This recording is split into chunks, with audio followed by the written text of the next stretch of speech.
కేంద్ర ప్రభుత్వం సిలిండర్ వినియోగదారులకు ఈకేవైసీ పూర్తి చేయాలని ఆయిల్ మార్కెటింగ్ కంపెనీలకు ఆదేశాలు జారీ చేసింది. ఈ ప్రక్రియ 8 నెలల నుంచి జరుగుతూనే ఉంది. ఇప్పుడు కూడా కొనసాగుతోంది.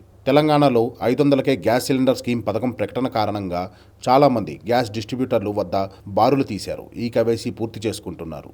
ఇప్పుడు ఏపీలో కూడా ఇదే పరిస్థితి నెలకొంది. కొన్ని ప్రాంతాల్లో గ్యాస్ సిలిండర్ వినియోగదారులు ఈకేవైసీ కోసం బారులు తీరుతున్నారు. లేదంటే ఉచిత గ్యాస్ సిలిండర్ రాదేమో అని ఆందోళన చెందుతున్నారు. అయితే ప్రభుత్వం ఇప్పటి వరకు ఈ ఉచిత గ్యాస్ సిలిండర్ పథకం అమలుపై ఎలాంటి ప్రకటన చేయలేదు. అయితే ప్రజలు మాత్రం ముందుగానే అప్రమత్తం అయిపోయారు. ఈకేవైసీ చేసుకోవడానికి బారులు తీరుతున్నారు. అయితే కేంద్ర ప్రభుత్వం ఇటీవలన ఈకేవైసీ అంశంపై కీలకమైన ప్రకటన చేసింది. ఈకేవైసీకి ఎలాంటి గడువు లేదని స్పష్టత ఇచ్చింది.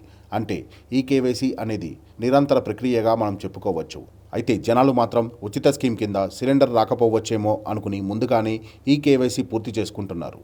అయితే ఈకేవైసీ పూర్తి చేసుకోవడానికి గ్యాస్ డిస్ట్రిబ్యూటర్ల వద్దకు వెళ్లి గంటల తరబడి లైన్లో నిల్చోవాల్సిన పని లేదు. ఇంటి నుంచే ఆ పనిని పూర్తి చేసుకోవచ్చు. గ్యాస్ సిలిండర్ డెలివరీ బాయ్ కూడా మీ సిలిండర్ డెలివరీ సమయంలో ఇంటికి వచ్చి ఈకేవైసీ పూర్తి చేస్తారు. అందువల్ల మీరు ఈ సేవలు కూడా ఉపయోగించుకోవచ్చు. లేదంటే మీ గ్యాస్ కంపెనీ మొబైల్ యాప్ ద్వారా కూడా మీరు ఈకేవైసీ పూర్తి చేసుకోవచ్చు. ఇలా ఇంకా సులభంగా మీరు ఎవరి కోసమో వేచి ఉండాల్సిన పని లేదు. ఇలా మీరు ఈ విధానాల్లో సిలిండర్ కనెక్షన్ ఈకేవైసీ పూర్తి చేసుకోవచ్చు. ఇంట్లో నుంచే మీరు ఈకేవైసీ పూర్తి చేసుకోవాలని భావిస్తే ముందుగా మీ గ్యాస్ కంపెనీ మొబైల్ యాప్ను ఫోన్లో ఇన్స్టాల్ చేసుకోవాలి. తర్వాత లాగిన్ అవ్వాలి. అందులో ఈకేవైసీ ఆప్షన్ ఉంటుంది. దీని ద్వారా ఆధార్ నెంబర్ ఎంటర్ చేసి ఓటీపీ ఎంటర్ చేసి ఈకేవైసీని క్షణాల్లో పూర్తి చేయొచ్చు.